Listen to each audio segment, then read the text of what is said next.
The Palmetto State as a whole saw highway fatalities go down by more than 20% in the past year. In Aiken County, they are up by more than 10%. And you might be surprised at a possible reason why. Our Aiken County Bureau Chief Ashley Bridges has a story you and your family need to hear. 90% of Aiken County traffic deaths have one factor in common. You might think it's excessive speed or driving in bad weather. You'd be wrong. It's as simple as whether or not the deceased was wearing a seatbelt. Certainly the tragedy for us is that if you don't do everything you can to save your own life, there's not much we can do to help you.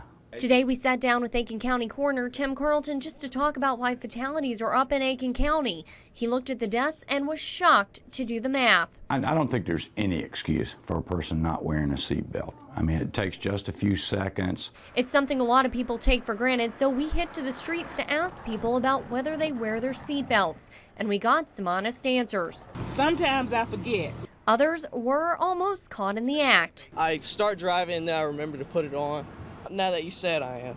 For others, wearing that seatbelt is all in the family. Ever since I was little, my mom would always, look back and make sure I had my seatbelt on. It will save my life. Second nature. I mean, it doesn't feel right if I'm not wearing my seatbelt in the car. But the forensics aren't self-righteous about seatbelts. It's very easy to just hop in your car if you're going up the street and not put it on. That's an important point. People may think more about seatbelts if they're speeding up the interstate, but all of Aiken's deadly crashes were on smaller local highways. That's a lesson that hits home. I have a 16-year-old, and I certainly will reiterate to him that he needs to wear seat belts. Ashley Bridges, WJBF News Channel 6.